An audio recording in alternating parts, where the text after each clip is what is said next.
버티다가 결국은 물러났습니다. 박성배 변호사님. 정호영 전 보건복지부 장관 후보자가 어제 자진 사퇴했습니다. 아하. 장관 후보자로 지명된 지 43일 만입니다. 정 후보자 어제 오후 9시 30분경 인사청문 준비단을 통해 입장문을 내고 저는 오늘자로 보건복지부 장관 후보직을 사퇴합니다. 윤석열 정부의 성공을 위하고 여야 협치를 위한 하나의 미랄이 되겠습니다라며 사퇴를 알렸습니다. 네. 그와 별개로 정 후보자 객관적 자료와 증거들로 수많은 의혹들이 허위임이 입증됐지만 이와 별개로 국민의 눈높이에 부족한 부분들이 제기됐고 이 지적에 대해 겸허하게 받아들이고자 한다고도 밝혔습니다. 네. 그동안 정 후보자에 대해서는 경북대 병원장, 부원장 재직 당시에 두 자녀가 경북대 의대에 편입학하고 아들이 4급 사회복무요원으로 판정을 받는 과정에서 특혜가 있었다는 의혹이 제기돼 왔습니다. 네.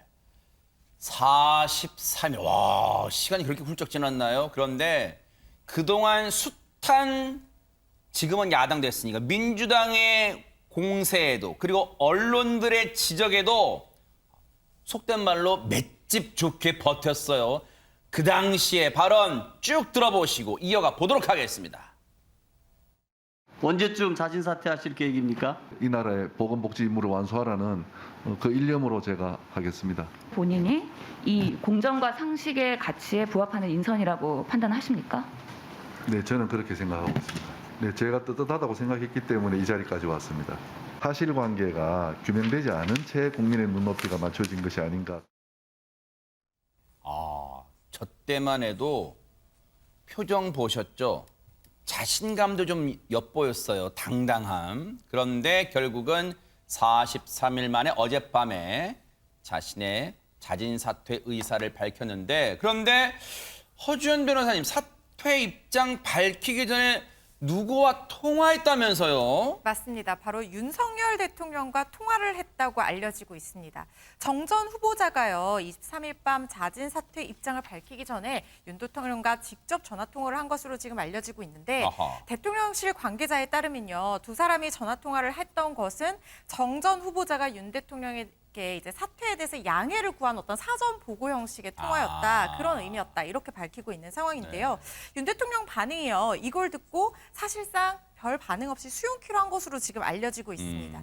이후에 참모진으로부터도 이 정 후보자의 자진 사퇴 보고를 받았다고 하는데 이때도 별다른 반응을 보이지 않은 채 사퇴를 수용하는 분위기였다라고 하고요. 또 다른 고위 관계자에 따르면 대통령이 묵묵히 수용한 듯한 입장이었는데 힘들지만 자연스럽게 받아들인 것으로 보인다라고 분위기를 전했다고 합니다. 네.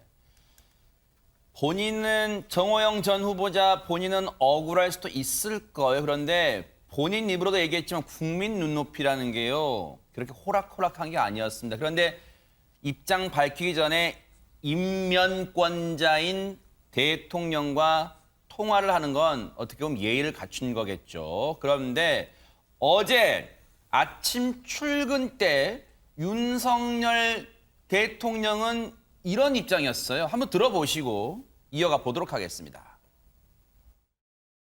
대통령이 정호영 장관 후보자 임명 여부 결정하셨습니까? 글쎄 시간이 조금 더 필요한 것 같습니다.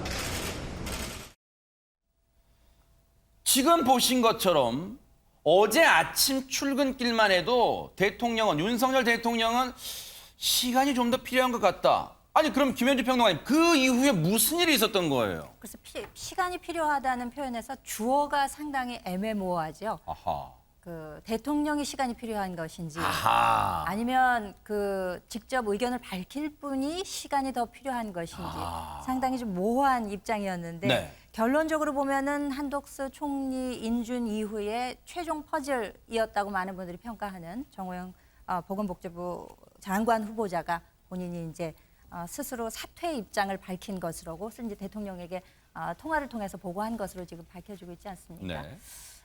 어떻게 보면은 당에서도 상당히 여러 가지 이야기를 듣고 개인 의견으로는 여러 이야기들이 상당히 그동안에도 나온 것이 사실입니다. 아, 그래요? 43일 동안 방송에 나온 당 관계자들의 경우에도 이것은 어떤 위법 행위 상당한 팩트에 의거한 것이 아니라 하더라도 국민 정서상 맞지 않는 부분이 있다. 본인이 결단을 내려야 된다. 이런 입장이 있었음에도 불구하고 사실 그간에 무척 많은 일들이 있지 않았습니까? 그래서 어떤 시간을 찾기가 힘들었는데 이게 교묘하게 맞아 떨어지면서 네. 이런 입장이 전달이 됐고 특히 권성동 국민의힘 원내대표 같은 경우에는 이제 최고위 회의가 월요일마다 있는데 당의 입장을 전달했다 그러죠. 아, 그래요? 네, 국민 정서상 아무래도 당내 의견을 청취한 결과는 좀 부정적인 입장이 아니겠느냐라고 이제 대통령께 전달이 된 것으로 알려지고 있습니다. 그렇군요. 그런 과정이 있었군요. 관련해서 얘기 나온 김에 권성동 국민의힘 원내대표 얘기 들어보시고 이어가 보도록 하겠습니다.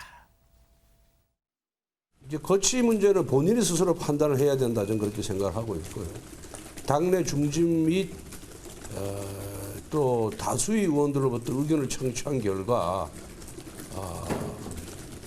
그 정호영 후보자가 하자를 장관으로 임명하는 것은 곤란하지 않냐, 거기에 대해서는 반대하는 의견이 많았다는 점만 말씀드리겠습니다. 그런 의견을 대통령실 쪽에 전달하신 건가요? 아니면 의견만 주시고? 의견을 전달했습니다. 아, 그랬군요. 근데 허주연 변호사님, 언론들의 이 얘기를 들어보니까 형식은 잦은 사퇴지만 이게 사실상의 경질이다 뭐 이렇게 해석하는데 왜 그런 거예요? 그게요. 지난주에 지금 한덕수 국무총리 인준 문제로 여야가 정말 극한 대립, 강대강 대치 상황을 이어갈 때 네. 윤석열 대통령이 이런 얘기를 했다고 전해지고 있습니다. 야당이 정호영을 자르면 한덕수를 인준해주겠다 이렇게 얘기를 하는데 본인이 그거는 수용을 할 수가 없다. 아하. 그런데 그렇지만 야당이 먼저 인준을 해준다고 하면 네. 나도 어떻게 정 후보자를 그대로 안고 가겠느냐 이렇게 얘기를 했다는 거예요. 네.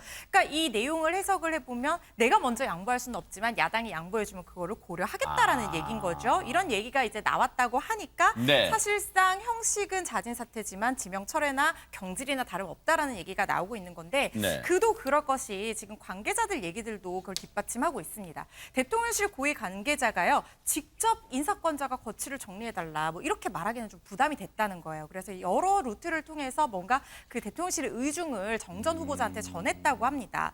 뭐 권성동 원내대표 비롯해서 대구 지역 뭐 여당 중진 의원들을 통해서 계속해서 기류를 전달했다고 하고요. 또 그리고 분위기도 우리가 읽을 수 있었던 게 지금 마음만 먹었으면 정호영 후보자 장관으로 임명할 수 있었을 거예요. 한동훈 장관도 임명됐죠. 김현숙 장관도 임명됐죠. 기회가 서너 번도 넘게 있었습니다. 그런데 계속해서 지금 임명이 이루어지지 않았었거든요. 그러니까 이게 어떤 정전 후보자에 대한 무언의 압력도 될 수 있고 또 야당 쪽에도 인준 먼저 해주면 우리도 양보해주겠다라는 어떤 시그널을 준 걸로 해석을 할 수도 있다는 거예요. 네. 종합을 해서 살펴보면 사실 한덕수 총리 인준안과 그 통과를 관련해서 사실상 이게 어떤 지명 철회 의사를 뭐 겉으로는 전달할 수가 없겠지만 이렇게 뒤로 그렇게 이제 물밑에서 어떤 그런 기류를 전달하는 것이 이루어지고 모양새는 잦은 사태로 좀 예쁘게 정리한 것이 아니냐 이렇게 예상해 볼 수 있는 대목이죠. 사실 지난주에 뉴스파이터 오프닝 때 그런 얘기를 했죠. 닭이 먼저냐 달걀이 먼저냐. 무슨 말이냐.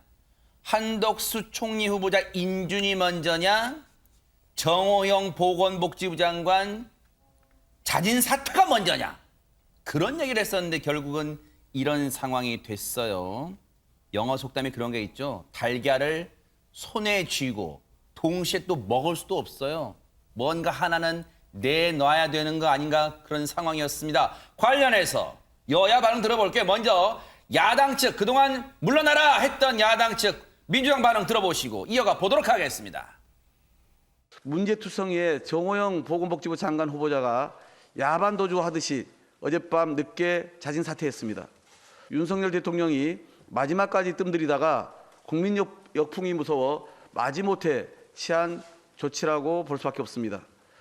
진정성 없고 호들갑스러운 사태에 우리는 그 어떤 의미도 부여할 수가 없습니다.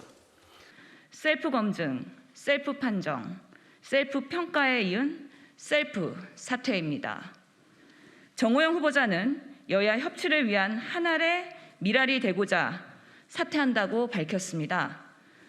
만시지탄입니다. 윤석열 정부의 협치를 위하는 마음이 진심이면 진작 사퇴했어야 합니다. 물러나도 평가가 그렇게 곱지만은 않아요. 국민의힘은 어떻게 평가하고 있을까요? 마저 들어보시고 이어가 보도록 하겠습니다. 그 어제 정호영 후보자 사퇴에 대해서 민주당은 만시지탄이다, 너무 늦었다 이렇게 말을 하는데 정호영 후보자 같은 경우에는 청문회 과정에서 보셨다시피 불법이라 부당한 행위가 드러난 것이 전혀 없습니다. 국민의 눈높이에 맞지 않는다는 이유로 반대 여론이 많았기 때문에 임명하면 곤란하다는 의견을 대통령실에 전달을 했고 또 그런 과정이 언론을 통해서 노출됨으로 인해서 정호영 후보자가 자진 사퇴하게 된 겁니다. 그렇게 늦었다고 생각하지 않습니다. 본인으로서는 뭐 억울한 점이 있을 수 있겠다, 뭐 이런 그 변수를 계속 하고 있는데 네. 국민들 입장에서 봤을 때는 좀 꼭 장관이 되기는 좀 적절하지 않다 이런 판단을 했던 것이 아마 일반 여론이 아니었나 싶고요. 개인적으로는 좀 안타까운 일이긴 하지만 뭐 그렇게 되는 것이 순리였다 이렇게 판단합니다.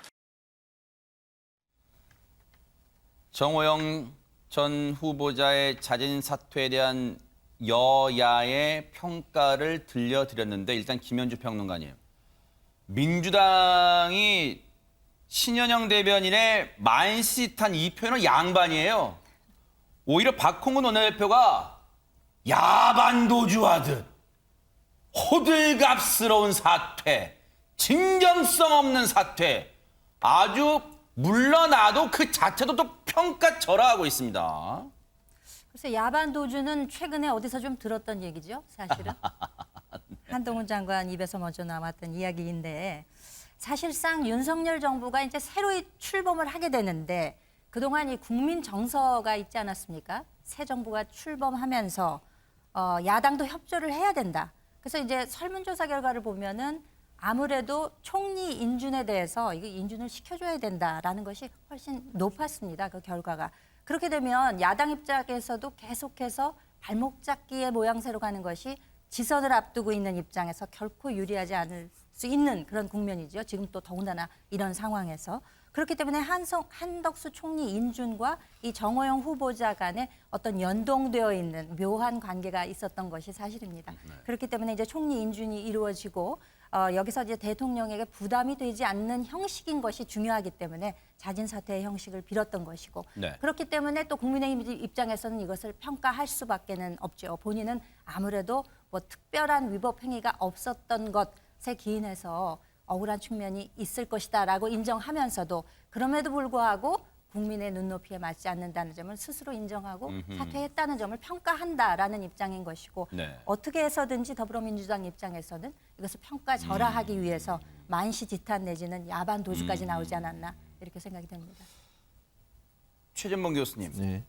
반면 국민의힘에서는 앞서 뭐 권성동 원내대표 얘기 들렸지만 늦은 거 아니다 사퇴 시기. 그리고 이게 또 협치의 미랄이 될 거래요. 어떻게 보세요? 어떻게 이게 협치의 미랄이 된다고 얘기하는지 이해를 못 하겠어요. 아하. 저는 너무 늦었어요. 빨리 사퇴를 시켰어야죠. 진작에 했어야 돼요? 그럼요. 정호영 후보자 같은 경우에 국민들이 볼 때 처음에 문제 나왔을 때부터 얼마나 여론이 안 좋았습니까? 그리고 국민의힘 내부에 있는 분들 중에도 많은 분들이 정호영 후보자에 대해서 문제가 있다고 얘기를 했었어요. 뭐 처음에 나오자 편입 문제에 있어 자기 이제 두 자녀가 다 경북대 의대에 편입을 했고 그 과정에 또 논란이 있었고요. 병역 문제도 논란이 있었고 그다음에 뭐 논문에 이름 올리는 것도 논란이 있었고 이런 여러 가지 논란들이 있었습니다. 그리고 뭐 아들 같은 경우에는 일을 하면서 또 40시간 봉사도 하고 뭐 이런 얘기들이 있었어요. 그러니까 물론 불법은 없다고 얘기하는데 이게 강제 수사나 경찰이나 검찰의 수사가 안 들어가서 그런 거예요. 언론 입장에서는 당연히 의혹을 제기할 수밖에 없어요. 구체적인 내용에 대한 사실관계를 언론이 확인하는 건 한계가 있을 수밖에 없거든요. 근데 여론 자체가 정호영 후보자 같은 경우에는 처음에 이슈가 터지자마자 상당히 조국 전 장관 사례와 비교가 되면서 엄청나게 많은 비난이 있었죠. 이제 그런 부분들을 정호영 후보자가 계속 버티니까 부담을 안고 온 거예요, 지금까지. 저는 그렇게 봐요. 그러니까 사실은 지금 이제 사퇴는 했습니다만 뭐 여러 가지 이유가 있겠죠. 뭐 일각에서는 뭐 정무적 판단을 해보면 총리 인준과 연계해서 있었을 가능성도 있다고 봐요. 끝까지 버틴 이유가 총리 인준을 안 해줬을 경우, 해줬을 경우 이런 여러 가지 경우의 수들을 생각하면서 그렇게 했다고 볼 수도 있을 텐데 어쨌든 저는 정호영 후보자가 사퇴한 거 뭐 당연히 해야 된다고 보고 늦어진 것이 결국은 국민들한테는 실망감을 주는 요소로 작용했을 수 있다고 저는 봅니다. 아니 그럼 박성배 변호사님 이번 자진 사퇴가 윤석열 정부 인사의 첫 뭐 자진 사퇴예요? 첫 낙마예요, 그러면? 아니 그렇지는 않습니다. 김인철 사회부총리 겸 교육부 장관이 이미 사퇴를 한 바가 있고 기억나네요. 네네. 정 후보자가 사퇴함으로써 윤석열 정부의 1기 내각 장관 후보자 총 18명 중 2명이 낙마하게 됐습니다. 아하. 김성회 비서관까지 포함하면 윤석열 정부 인사 중 3번째 낙마 사례에 해당합니다. 아하. 그렇지만 이미 대통령실은 정 후보자의 후임을 물색하고 검증 단계에 돌입했습니다. 네. 무엇보다 코로나19 사태에 대응할 수 있는 보건의료 전문가이면서 병원 운영 등 행정 경험이 있는 인물로 후보군을 추리고 있다고 하는데 네. 현재로서는 윤도움 차의과대 의무부총장, 이뇨한 세브란스 국제진료센터 소장 등이 거론되고 있습니다. 네. 어쨌든 국민의 뜻을 거스르기는 참 어렵지 않느냐 하는 생각도 해봅니다.